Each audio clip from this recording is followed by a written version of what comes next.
Okay, cool. So let's go to the next thing here, which is HTTPS, SSL, and TLS. Now, the first thing I want to say is that you'll very often see those three terms used interchangeably, okay? SSL, TLS, HTTPS, but they're different things, okay?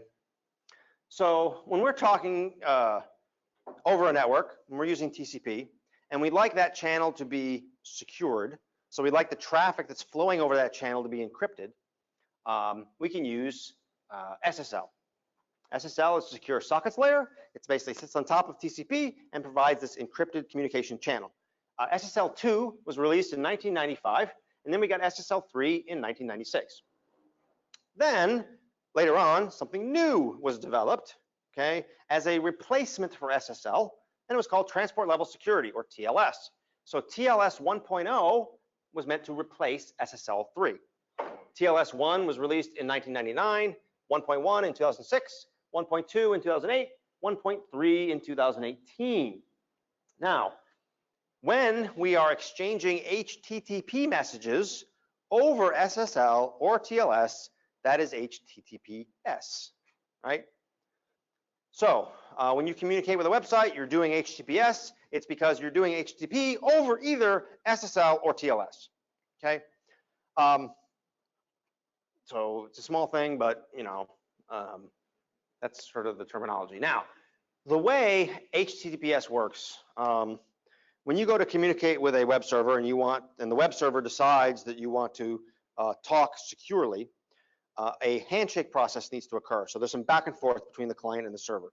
And you can read in great detail about how this actually all works under the covers. But for us, one of the important things is that part of this negotiation between client and server is the server is going to say, hey, what is the newest version of this protocol that you support? And the client says, I support TLS 1.1. And the server says, all right, cool. I support TLS 1.1, so that's how we will talk. Now, the server may also support TLS 1.2 and 1.3, but if the client doesn't understand those newer protocols, you can't talk using that. So basically, the two sides need to negotiate to figure out what is the newest protocol that we both understand, okay? And then that's how the communication will proceed. Now, it's your choice as the web server developer or web server administrator or whatever to decide which protocols you would like to support. If you support them all, SSL 2, 3, TLS 1, 1, 1, 1, 2, 1, 3, then you can support, you know, every client out there that knows how to talk HTTPS. Great. However, vulnerabilities have been discovered in some of the older protocols. So if you do support those older protocols, you will be able to support old clients. However, you are opening up the opportunity that when you have an old client who's talking to your server, that somebody could potentially break that communication channel and see the data that's going back and forth and sort of, you know, compromise the whole thing, right? But this is another one of those convenience versus security kind of things. So you have to decide. And so there's a big old chart in like Wikipedia that'll say like which browsers support which versions. If we decide to go with TLS 1.1, I think, then we're going to lose everybody that's using a version of IE that's older than 11. So you just have to look at the chart and kind of make your decision, right? But the thing here about HTTPS is it should be used whenever confidentiality and or authenticity is required. Okay, so this is very important and some people miss this, which is there are two parts to HTTPS, okay? When I'm communicating here to this website and I see the green lock up here, okay? As a user, this tells me two things. One, that the data that's going between my browser and your server is encrypted, so nobody can read it, confidentiality. And two, that this server that is purporting to be Public Works for Los Angeles County really truly is who they are reporting to be. In other words, I have a third party that I trust who I'm going to use to validate that or verify that, right? Because when the certificate comes down from the server, that certificate is signed by some authority that the browser trusts. So since this certificate is signed by, you know, Komodo or whoever, and the browser trusts Komodo, and Komodo says this is Public Works for LA County, then I'm going to believe that information. I'm going to trust that information, right? That's the authenticity part, okay? When you use something like a self-signed certificate and the browser gives you that big old nasty looking warning, the channel is still encrypted. It's still confidential. You just don't have the authenticity part because we can't verify who the certificate was issued by, right? Because it's self-signed, which is good for development work, but not sort of out in production. Now, in the slide here, it says, if you're doing something with authentication where the user is typing in their username and password, it is important that that be done over HTTPS, of course, because if they're sending their password, we got to make sure it's not clear text, right? Now, there's an important piece to this, which is there was a site that I used to use for this demo, but unfortunately they fixed their stuff, so it doesn't really work as good for a demo. But Marriott.com, it used to be that their homepage was HTTP, not HTTPS. And up in the upper right-hand corner of the Marriott homepage was a little box where you could type in your membership number and your password up in the upper right up there, right? And you're like, wait a minute, this page is HTTP, but you're having me type in my username and password. What the heck? That's bad. But then Marriott says, no, it's fine. Because if you look at the source code of the page, what you will see is that the action of the form, so in other words, where the form is being submitted to is HTTPS Marriott.com. So when you actually type in your password and you hit submit, a secure channel is being established and your password is sent over that secure channel. So everything's fine. Okay, is it? In other words, is it okay to do something like that, where this page is coming via HTTP, and then you have a form on the page which submits via HTTPS? Is everything cool, or is there a problem with doing it that way?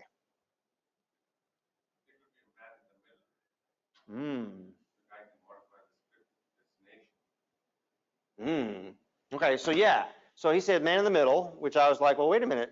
Man in the middle, if this thing's being submitted via HTTPS, if there's a man in the middle, they can't read the data. But then when he said modify the destination stuff, and yeah, so there is a possibility for a man in the middle situation here. And so how it comes up is, now you might say, well, yeah, but we just use HTTPS everywhere for all of our sites. Oh, but hold on, this is going to come back to us in a second. But let's look at this example. So I used to teach a class for Learning Tree International called Ethical Hacking. And one of the exercises in that class was that we'd actually show how you can take your laptop, install a couple pieces of software on it, go to your local Starbucks, sit down, and within a few minutes, everybody else at the Starbucks is sending traffic through your machine to get out, and the responses are coming back through your machine to them. So in other words, you've convinced everybody there that your machine is actually the router, okay? It's a form of a address resolution protocol poisoning attack. So you're basically setting yourself up as the man in the middle, classic man in the middle. Okay, so let's take that. So I'm sitting at the Starbucks, I've got my laptop, and I've set up this situation where now all the traffic is going through me.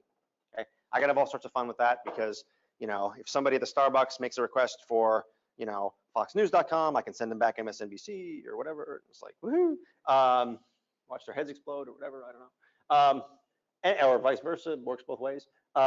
So in Marriott.com here, the problem is this. You come in, you open up your laptop, you type in HTTP Marriott.com. I see the request going out. There's the request from Marriott.com. I see the response coming back from Marriott.com, which contains the form. But then I modify it before it goes on to you. What do? What I like to do is basically just attach a little piece of JavaScript to the click button for the sign-in form. So now when you click the button, it executes my JavaScript, which sends me your username and password, and then I let the form submit as normal. And so you log in and you never know anything happened, okay? But now I have all your credentials and everything. Or I can just send you back a completely different response that looks like Marriott.com but isn't. Maybe it's Marriott with an extra T up there and you'll never even notice probably, right? Whatever. And so yes, because what's happened here is I've lost the authenticity, which you have no way as a user to be assured that this page is actually coming from Marriott.com and hasn't been modified or messed with because it's HTTP, even though there's confidentiality when you submit the form. Lots of sites did it this way and it's really not cool, okay? Okay, so now though, what happens? So let's say we're running HTTPS everywhere, because that's sort of the movement now, is to use HTTPS on every site everywhere. So that's a good thing, especially for the people that are issuing certificates and charging money. So over here, let's say I make a request for HTTP dpw.lacounty.gov. What's going to happen? So I get a redirect to HTTPS. Okay. Well, hold on a minute. Let's go back to the Starbucks. So I'm sitting at the Starbucks with my laptop. You make a request for HTTP, or one of your users, HTTP dpw.lacounty.gov. I see the HTTP request going to the server. Server issues a redirect to HTTPS. So here comes the redirect back from the server telling you to go to HTTPS. I'm the man in the middle. I can modify that redirect. I can replace it. I can do anything I want with it before it goes on to you. Now, if I'm not the man in the middle, then sure, you get the redirect. The browser issues another request to HTTPS. But when it issues that request to HTTPS, the whole handshake process happens. The connection's established. Everything's, fine. So there is kind of an issue here. It's the same issue we had before. So what could you do about it? Well, one, you could not do a redirect. So you could expose your site on HTTPS, but not expose it on HTTP. So if somebody types in HTTPS, they'll get your site. If they type in HTTP, it just doesn't work. Like server not found, basically. That's not great. Because now the tech support line is going to get tons of calls. People like, your site doesn't work. Add the S. Oh, now it works. It's not a good solution. Okay. However, I don't know. If I'm like, creating the portal where you can renew your TSA pre thing or something, I may want to just expose the HTTPS and not even do the HTTP at all, just to make absolutely sure, right? Depends on your requirements. But banks like Bank of America and Fidelity and everything else, they do redirects. So it's not bad, right? Well, hold on a second. There is a way we can still do redirects, but we can improve this situation a bit, right? And this is via strict transport security, okay? HTTP strict transport security. Now, what this does is basically our server is going to send back a header, okay? And I can show you one here. Let's go to, this is one of the things on our Observer Mozilla. We lost like 20 points or something, right?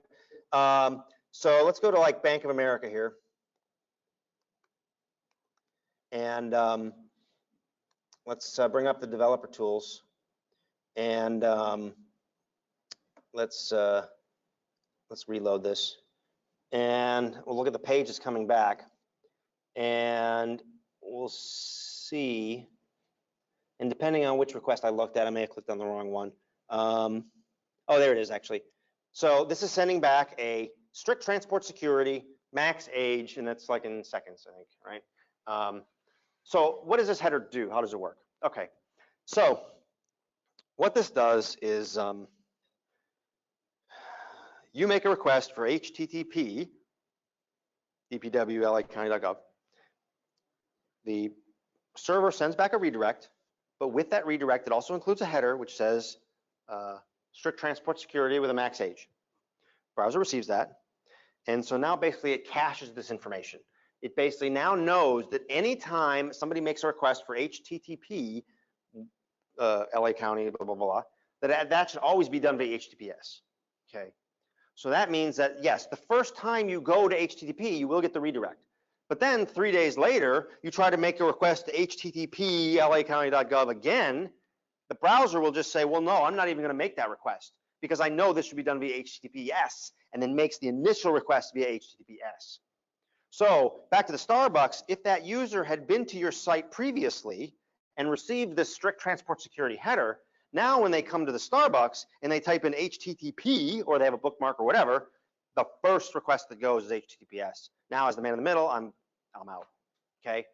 Oh, but wait a minute, what about that first time, right? So they come to the Starbucks and they've never been there before, and then they go to make the request. Well then, yeah, that redirect is gonna happen. Shoot, well, is there anything I can do about that? Yeah, there is, okay? And so if I go to https preload.org, okay? And so this site says, up at the top, it says enter a domain, and then it says, this form is used to submit domains for inclusion in Chrome's HTTP strict transport security preload list. This is a list of sites that are hard-coded into Chrome as being HTTPS only. Most major browsers, Chrome, Firefox, Opera, Safari, IE11, and Edge, also have HSTS preload lists that are based on the Chrome list. So that's super cool. So if you type in your domain into here and you click the button, and you have to do something to verify who you are, you got to add a DNS record and stuff like that, right? Now, lacounty.gov or whatever will be hard-coded into a list that web browsers have, so they know that that domain should only be ever accessed via HTTPS. So now, user comes to the Starbucks, they type in HTTP, the very first request is done via HTTPS, and we've kind of plugged all the holes here, okay? Now, that sounds great. You might say, oh, this is awesome. I'm going to go ahead and return that header. I'm going to go here and I'm going to add our domain here. Boo, and I'll get a whole bunch of points on my score. I'll get up to like a B or something, right? Sure, and that may be fine for you. However, there are some downsides, okay? First downside is when you send that header back with that max age, and that max age is set to like, 6 months or something, if your site 3 months later no longer supports HTTPS, or you have an expired certificate or whatever, okay? In other words, you just committed, by putting that header in there, you have now committed to make sure that your site will work and be valid via HTTPS for at least that long, okay? This one, the preload list is even worse. So if we go down here and we look at the descriptions and we get to the point where it says removal, it says, be aware that inclusion in the preload list cannot be easily undone. Domains can be removed, but it takes months for a change to reach users with a Chrome update, and we cannot make guarantees about other browsers. Do not request inclusion unless you're sure you can support HTTPS for your entire site and all its subdomains in the long term. Now, you might be like, oh, that's fine, don't care, it's good, yes, go. Fine. But in the case of like Accelerate.com, the reason we haven't turned this on yet is because we have some subdomains that don't currently fully support HTTPS. They're ones that don't really need HTTPS, and because of the way they're deployed with server name indication on the server for multi-home servers, there's complications. We're going to get around it eventually, but it's going to just take a bit, and then we'll turn it on. Okay. But this is kind of a one-way deal, right? Once you turn it on, it's like, consider it on forever, which may be okay, but you decide, right? Okay, cool. So, but good stuff to know, right? Most banks and things like that use HSTS. I'm not sure how heavily prevalent they use preload, but you decide what's appropriate for your organization. Okay? Now, one other thing related to security and HTTPS is back in 2014, there was a vulnerability that was discovered and published. It's called the Padding Oracle on Downloaded Legacy Encryption, or POODLE. A client and a server are going to end up talking to each other. And as to do this, they're going to have this negotiation where they decide on which protocol version to use. However, a man in the middle, in effect, ends up convincing the server to use an older version of the protocol than what the client can actually support. So even though the client can support like TLS 1.2, we tell the server to go all the way down to like SSL 2. Now, if we can convince this communication to happen using a very old version of the protocol, then potentially we can exploit issues with the protocol to then be able to read the data that's going back and forth in the channel. Okay, so this came out. Now, the fix for this is actually super easy, but has a consequence. So the fix for this is don't support SSL 3 or older. So go to your web server, like IIS, and turn it off. And it's done via a registry setting. Here's the thing though. By you no longer supporting these old protocol versions, you've just excluded some of your users potentially, if they're using old browsers. So what makes this one interesting is this was a vulnerability, it was announced, it was talked about, it was published and everything else, but Microsoft did not fix this via like an automatic update. Because in order for them to fix this via an automatic update, they would have to disable SSL 3 and 2, which potentially shuts off some of your users. So Microsoft's like, we can't do that. Okay, all we can do is basically tell you about this, and it's up to you to make the choice of whether or not you can do this. Okay, and so I like this one because this is a good example of why, as a web developer or as a web server administrator, you have to stay informed, right? And basically have your favorite news sources that you go to or whatever to sort of stay up to date on things. So when things like this happen, you can determine whether or not you need to take action, and then you can make decisions about what action needs to be taken. You can't just depend on just, automatic updates, okay? Because sometimes stuff happens that, you've got to make a choice. And so this is just one such example, okay? And it looked like when I ran that the SSL Labs that the LA County Gov domain does not support SSL3 as it sits, so that's fine. But like I said, I mentioned these two. We saw these already. How we can sort of do those. By the way, the observatory one, the second one, will actually run the SSL tests as part of its thing too, so it can do both. One thing I wanted to mention here, which is notice on this site here, the hstspreload.org site. This is an HTTPS site. Has a little green lock up here. Yeah. Then we look at this site, and this is also HTTPS, and it has a green lock, but also has like a name up here. Ooh. Now, if I'm using a different browser like IE or something, the whole address bar may turn green. Oh, super cool, right? What's going on here? What's up with this one versus like this one? They both have certificates, right? So this one's on a secure connection and was verified by Let's Encrypt. Okay, cool. And this one's secure connection and it was verified by Komodo. Cool. Okay. So, but I get a different user experience in the browser. Well, another way to look at this is, let's say we want to go buy a certificate. Okay, so here we go. So I'm going to buy a semantic certificate.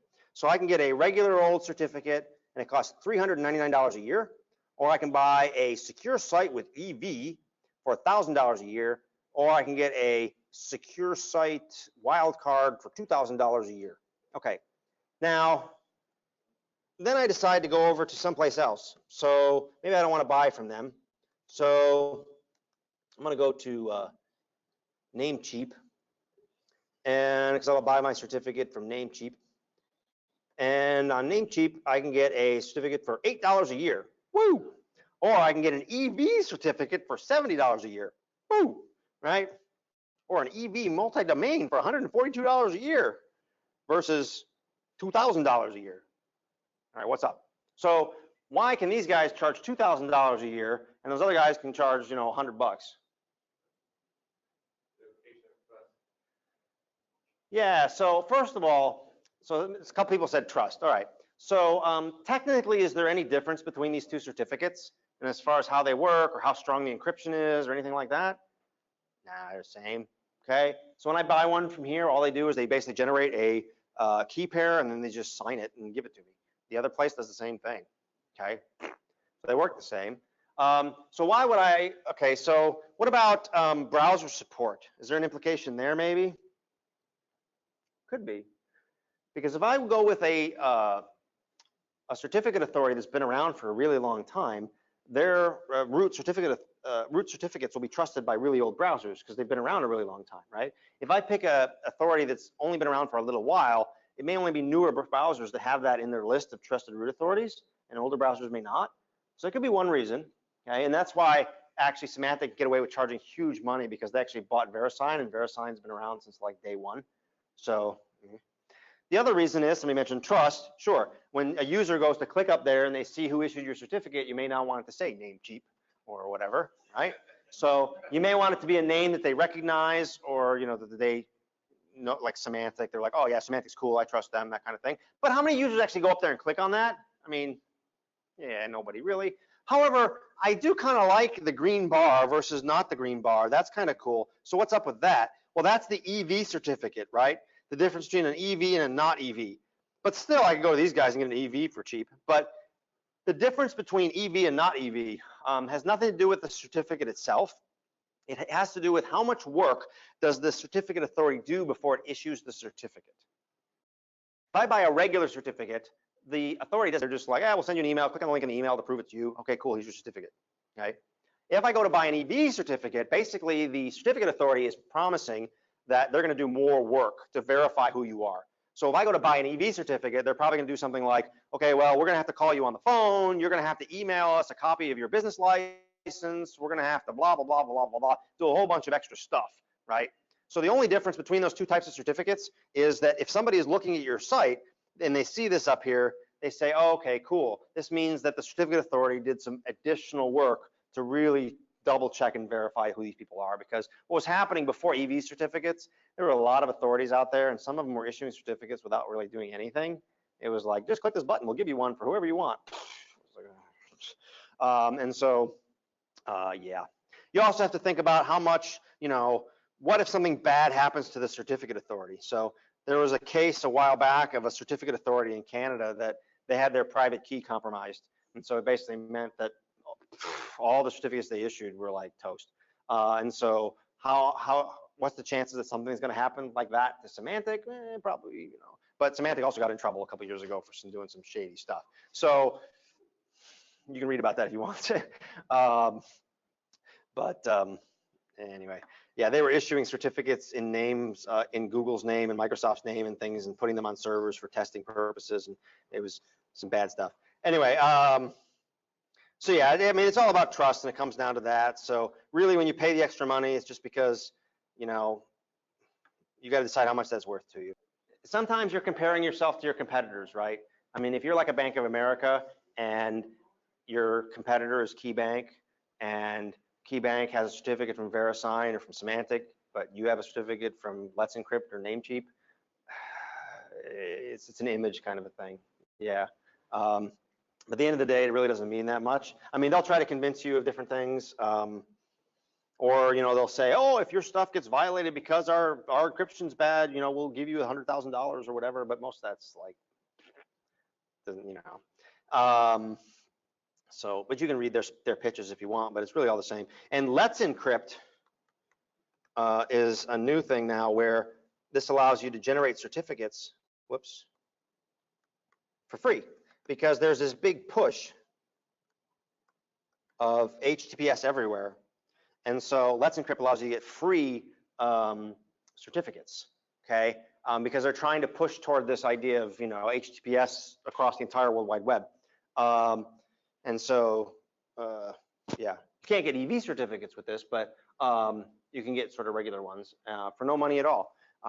Because if you're gonna sort of encourage everybody to move toward HTTPS everywhere, you don't wanna force everybody to pay, huge money and everything. So, and there's a big consortium of companies and stuff that support this and we move toward this because this is where we wanna be, right?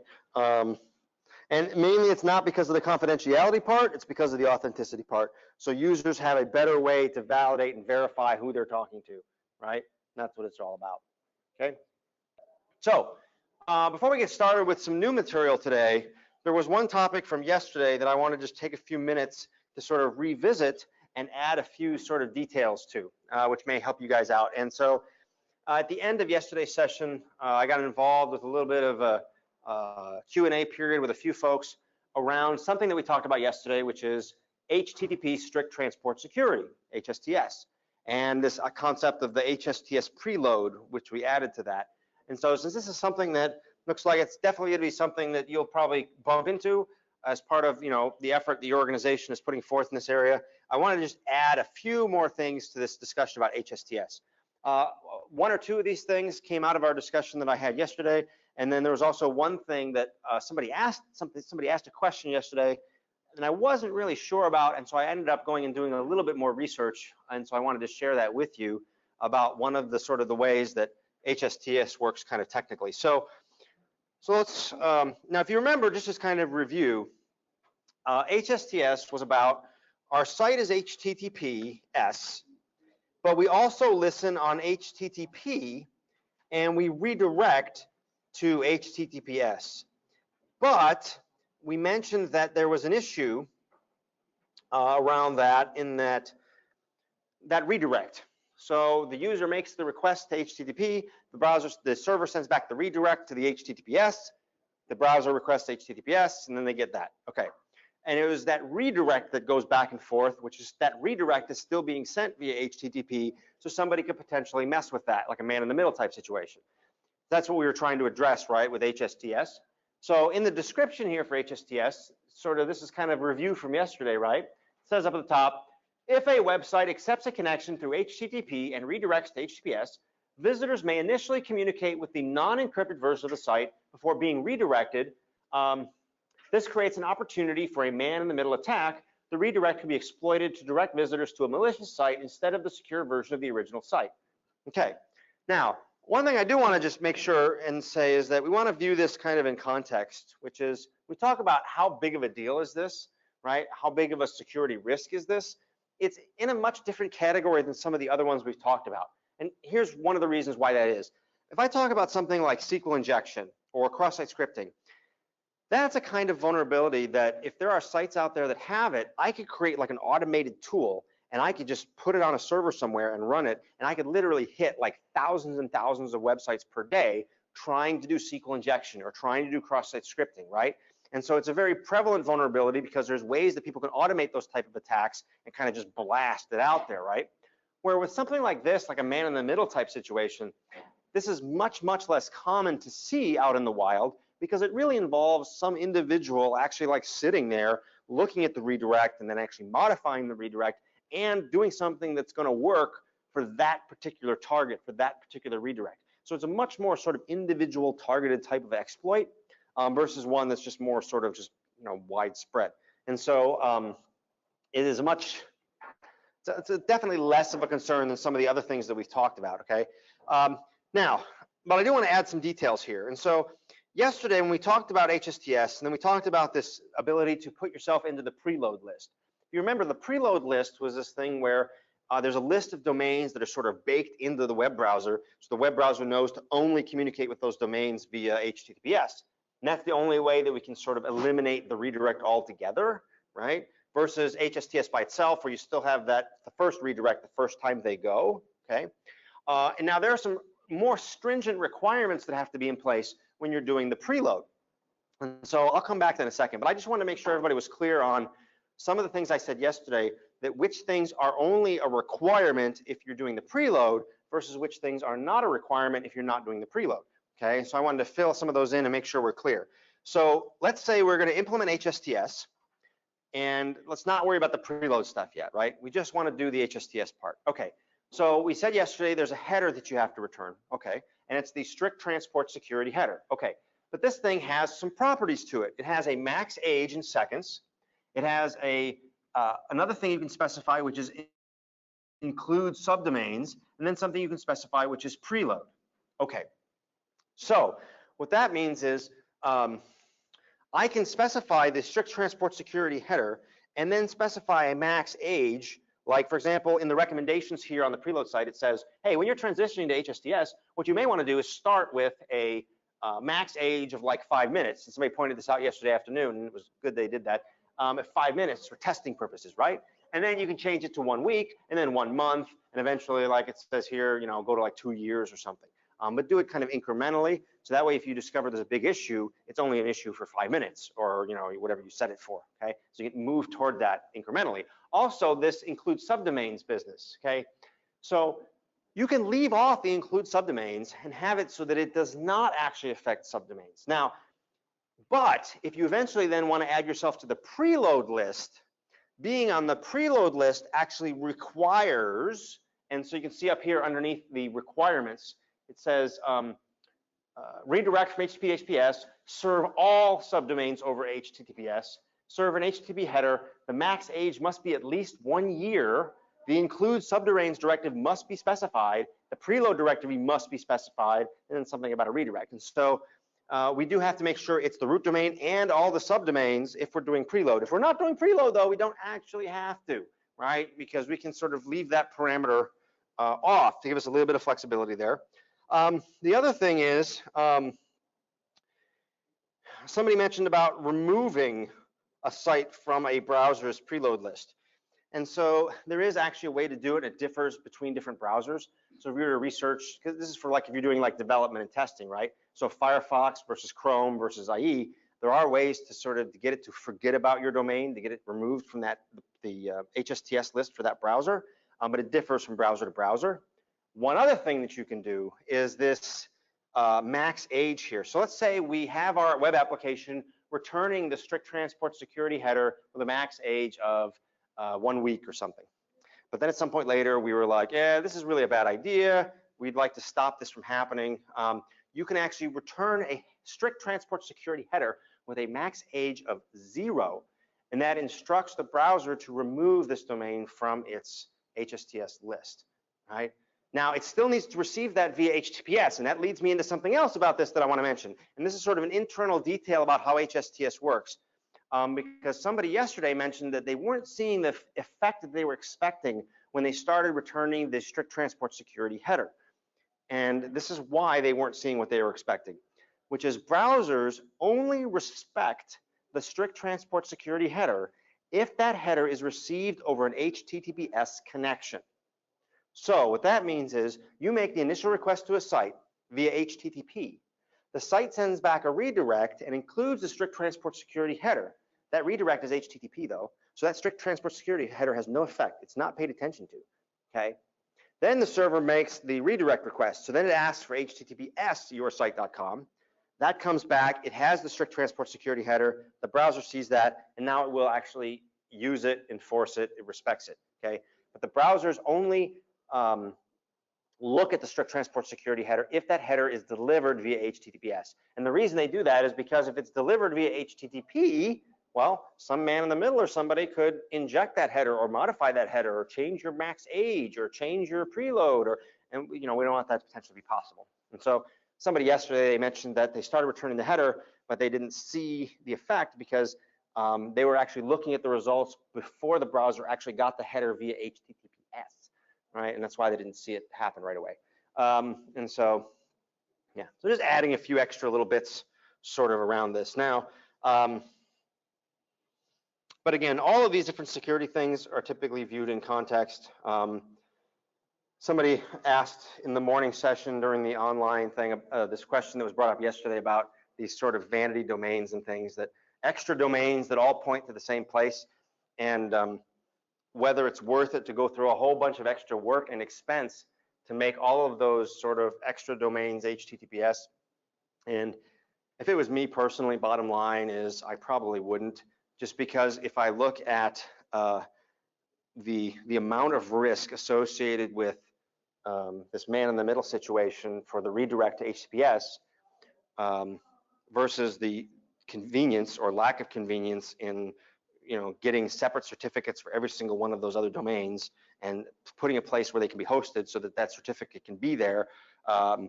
This is a case where I just don't see enough on the other side of the scale, and I'd probably just leave it the way it is. However, again, sometimes there's other people that have say about that, like lawyers and other people that say you have to do it a certain way for whatever reason, and that's what you got to do what you got to do, right? But I would probably argue that it's probably fine. But again, it's hard to argue that it's definitely better, but how much better versus how much expense and effort, right? But that's the way it always is with any kind of security, right? I mean, I could hire a team of security guards to defend my house, but that's a whole lot of expense for not a whole lot of benefit, because I'm pretty sure that I don't really need that. Is it safer? Is it more, more protection? Well, yeah, you can't argue that it's definitely safer and more protection, but you got to find the balance.